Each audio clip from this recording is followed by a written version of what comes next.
What's up, guys? So, One Piece chapter 1075 is out. Let's talk about it because we definitely getting into the midst of a pretty crazy mystery. It's looking like we might have Vegapunk crime on our hands. We're not sure yet. We definitely still speculating, but let's talk about it because there's a lot of evidence that's been popping up. So, first of all, let's jump into the cover story because I talked about something last week that we kind of already got the answer to. And at the same time, we're coinciding with the backstory of Mads and Dr. Vegapunk that's been happening on the cover story. So I'm going to kind of assume that we probably may actually see in this cover story when Vegapunk might have met the Gorosei. Either that or we're going to see it in a flashback in the main story. Either way, I'm loving this cover story. We see that after Vegapunk has gotten his Eyeball prize, he's been given the opportunity to have an audience with the Gorosei. So this is when he meets the Gorosei. This is when he must have met Saint J, and we're gonna find out what happens next. But the Gorosei look almost exactly the same when Vegapunk looks younger. So those theories about the Gorosei being immortal, like them having the immortality surgery, is looking more and more possible. But we'll save that for a whole nother discussion. So Vegapunk, the main body, is still missing. We have our groups paired up. It seems like each of the Vegapunks are traveling with one or two of the Straw Hats. We get a little bit of comedy. Nami always about that money, looking at the gems, and she's like, oh, we're taking these, and she loads up. She's got the bag full.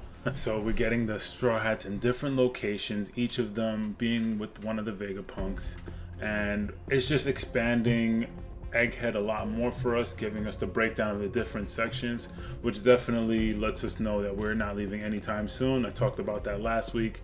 A lot of people initially thought Egghead was going to be like a short, quick stop along the way to Elbaf or something bigger, but it seems like this is where we're going to get a lot more information. We're going to get a lot more lead up, it seems like, from Egghead into the final war, since we have the government already here, and now we got the Seraphim attacking. So this is why I was saying potentially about the Vegapunk on Vegapunk crimes.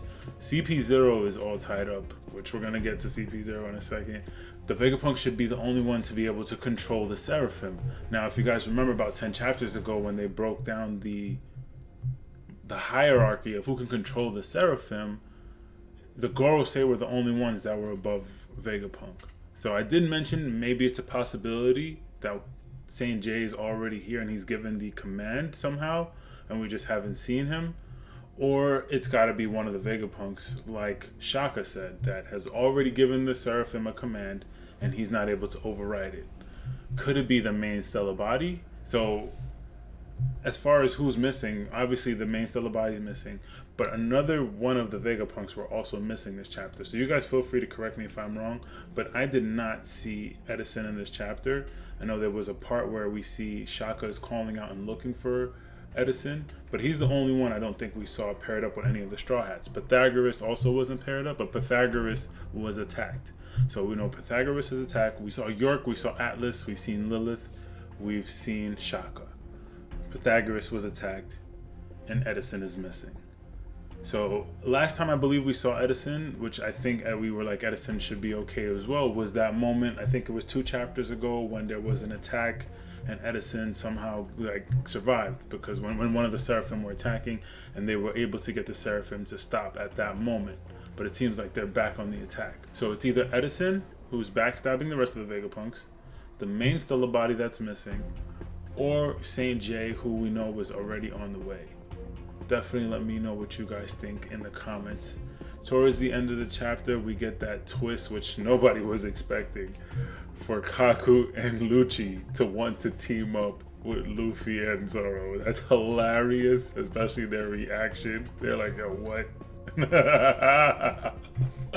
That was hilarious. Definitely, I know no one was expecting for CP0 guys to want to team up with Luffy and Zoro. It could be that they're just trying to use them so they can be able to free themselves, or they could be genuinely trying to escape because they know that they're basically done. If they're done for, if they're still tied up and the Seraphim are trying to attack them, they're not going to be able to defend themselves, and they wouldn't really stand a chance against the Seraphim anyway, because the Seraphim apparently are supposed to be the strongest beings created. And I'm looking forward to see that put to the test. I'm pretty sure that this is being set up for us to see how strong the Straw Hats are once they're actually able to defeat the Seraphim, or if they're just going to have to hold them off until they're able to somehow switch or override the Seraphim again and get them back on their side. So definitely wasn't too much more to dive into this chapter. It was definitely just a lot of showing the Straw Hats in their different locations, so that this way we're starting to understand how big how big the labostratum really is, like how big this lab is. It was more of an expose, it seems like, to show us the different floors, to show us where everyone is, so that this way we can start to put the pieces of the puzzle together, and hopefully we'll be able to figure out where the main stellar body is and get everybody off of the island before the government attacks. So definitely let me know what you guys think. Feel free to leave a comment below. Let me know if you guys feel like I'm right or wrong about who potentially is the traitor, because there's definitely either got to be a traitor or we're jumping the gun and St. J's already here, which is least likely. Also curious to think of what you guys think about the cover story, because to me it is fire. I'm loving the Vegapunk backstory, and wasn't expecting to get this in a Germa 66 cover story, but it is what it is. It is what it is. It is what it is. Definitely find it funny to see Lucci switch up talking about, I don't accept Straw Hat Luffy as an emperor, to now wanting to make an alliance and be like, yo, you know what? Let's let bygones be bygones. We got common enemies here. Knowing how strong the Seraphim really are, because they can't defeat them. But I found that funny. So definitely let me know what you guys think. Definitely forgot to add this in, but we did actually have one more potential suspect, that being Stussy. So Stussy actually just switched over from being on CP0 side to aiding the Straw Hats and Dr. Vegapunk. She knows everything about the lab, and it could be possible that she was using one of the Vegapunks to override the Seraphim. Now, I know that, like I said, the command has to be either Vegapunk or higher, but just wanted to throw that in as a possibility that Stussy could be the one that's betraying everyone. I want to give you guys really quickly what my potential theories are for next chapter could be.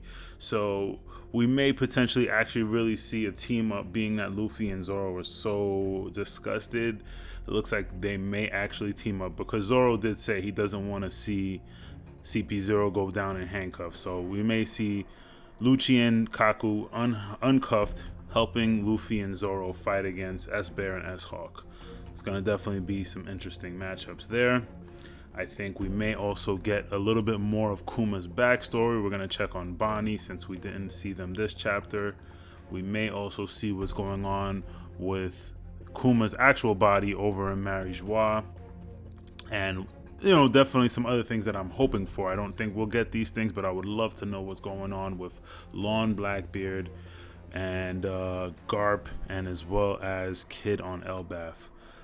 But yeah, that's pretty much it. So let me know what you guys think. Don't forget to hit that like and subscribe button. It's your boy Gabe the Champ. Peace.